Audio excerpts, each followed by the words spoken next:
Mesdames, Messieurs, chers collègues distingués invités, chers partenaires des médias, permettez-moi au nom de notre association qui regroupe 2023 adjoints au maire au niveau du Sénégal de vous remercier d'avoir répondu à notre invitation. Comme vous le savez, il y a tout juste quelques semaines, l'association des adjoints au maire a été portée sur les fonds baptismaux. En tant qu'acteur très représentatif dans l'ensemble des communes du Sénégal, nous avons proposé dans un mémorandum toutes nos préoccupations pour contribuer à l'amélioration de l'acte 3 de la décentralisation. À cet effet, je rappelle justement que la décentralisation est un processus consistant pour l'État à transférer au profit des collectivités territoriales certaines compétences et les ressources correspondantes. Il est indiqué que celles-ci bénéficient d'une certaine autonomie de décision et de propre budget, principe de libre administratif, sous la surveillance d'un représentant de l'État qui n'est pas un supérieur hiérarchique, mais vérifie simplement la légalité des actes émis par les collectivités territoriales.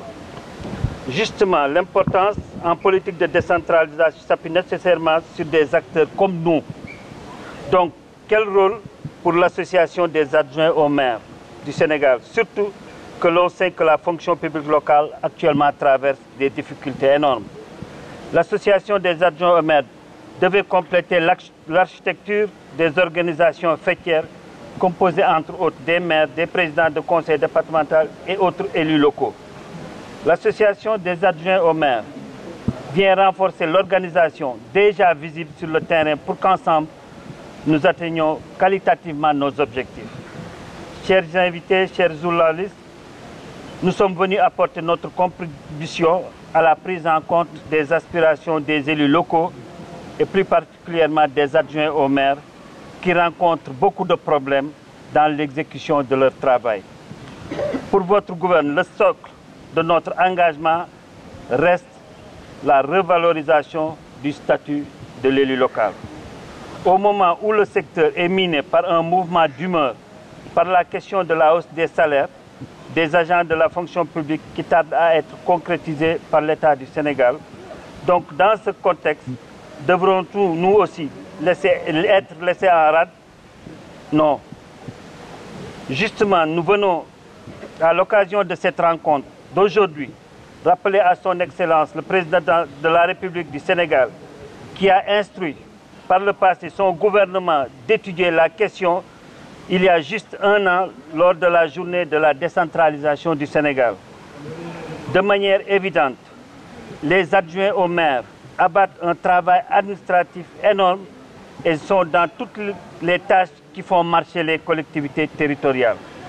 En outre, il est important pour plus d'éthique de veiller à mettre en place une indemnité de cession pour les conseillers municipaux qui sont les soldats infatigables de la décentralisation et délibèrent sur tout ce qui impacte la vie des populations.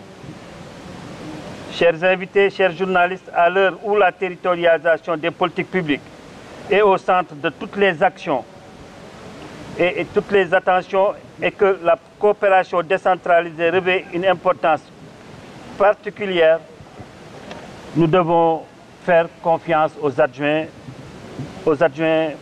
des maires du Sénégal. Toutefois, nous sollicitons d'être accompagnés. L'association des adjoints aux maires par des subventions afin de mieux répondre à la réflexion, aux actions nécessaires pour consolider et développer ce qui est les autorités et les populations attendent de nous. C'est pourquoi j'appelle tous les partenaires, d'abord les maires du Sénégal, l'AMS, doivent être nos premiers partenaires dans le cadre de la décentralisation, à soutenir encore une fois cette organisation. Donc, où nous trouvons toutes les sensibilités politiques dans l'ensemble des 557 communes du Sénégal. Il faut le dire, nous attendons beaucoup des autorités de ce pays. Je vous remercie. Merci.